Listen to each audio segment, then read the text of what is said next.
Halo guys, perkenalkan namaku Angel Stefani dari SMK Tarakanita. Hari ini aku nggak sendirian loh, tapi akan ditemani oleh satu orang. Siapa ya kira-kira? Halo semuanya, perkenalkan nama aku Anastasia Wulandari. Aku berasal dari SMK Tarakanita. Hari ini kira-kira kita bakal ngapain ya? Nah, pada video kali ini kami akan membahas mengenai perhitungan PPh badan.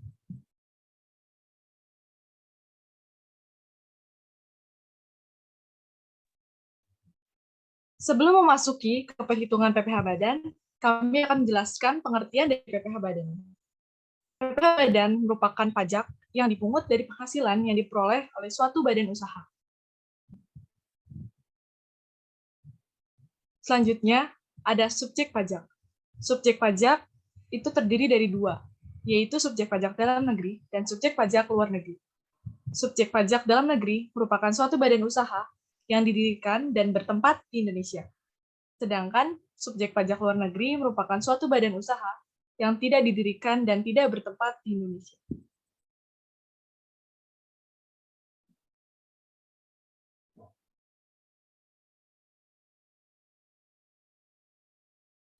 Oke, selanjutnya yaitu tarif PPh badan dalam negeri. Tarif PPh mengalami beberapa perubahan, dimulai dari menggunakan tarif progresif, kemudian berubah menjadi tarif tunggal.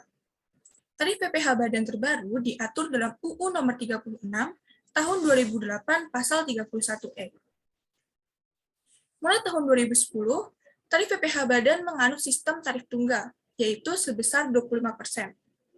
Jadi, berapapun penghasilan pajaknya, tarif yang digunakan adalah sama, yaitu sebesar 25%.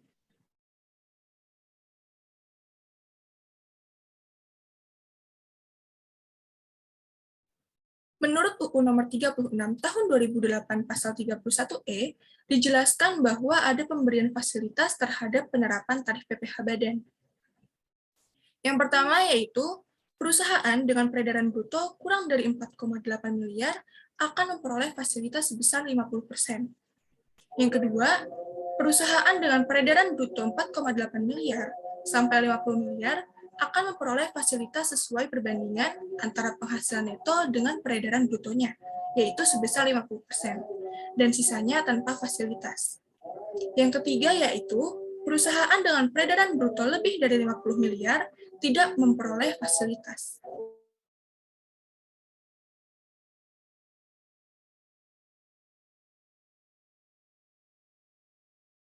Selanjutnya, ada pembahasan dari contoh soal pertama. Penghasilan kena pajak PT Alam Sadar dalam tahun 2020 sebesar 30 juta. Hitunglah pajak terutangnya. Di sini penyelesaiannya yaitu tarif tunggal kita kalikan dengan penghasilan kena pajak. Tarif tunggalnya yaitu sebesar 25% dan dikali dengan 30 juta dan menghasilkan 7.500.000.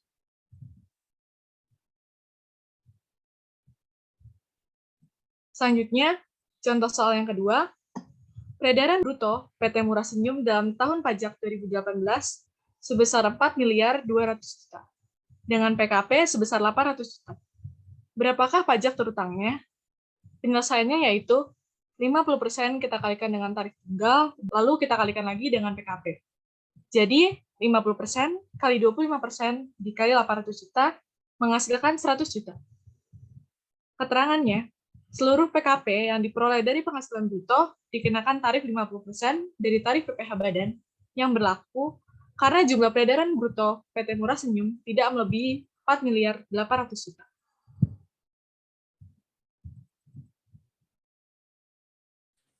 Oke, selanjutnya yaitu contoh soal yang ketiga. Soalnya adalah peredaran bruto PT Selalu Semangat dalam tahun pajak 2021 sebesar 42 miliar, dengan PKP sebesar 7 miliar. Pertanyaannya adalah, berapakah pajak terutangnya? Maka penyelesaiannya adalah perhitungan PPh yang terutang.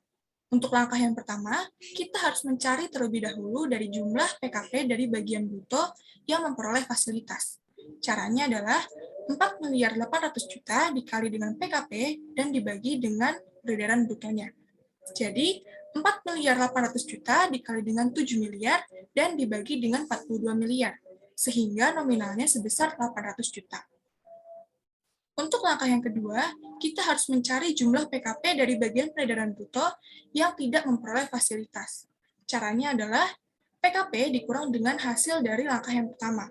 Jadi, 7 miliar dikurang dengan 800 juta, sehingga hasilnya yaitu sebesar 6 miliar 200 juta. Untuk langkah yang terakhir, pajak penghasilan yang terutang, yaitu 50% dikali dengan 25% dikali dengan hasil dari langkah pertama, yaitu sebesar 800 juta, sehingga hasilnya 100 juta. Kedua, 25% dikali dengan hasil dari langkah yang kedua, yaitu sebesar 6 miliar 200 juta, yaitu sebesar 1 miliar 550 juta.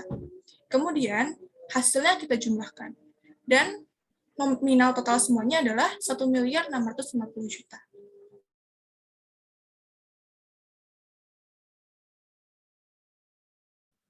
Sekian pembelajaran pada hari ini, semoga dapat bermanfaat bagi kalian. Terima kasih.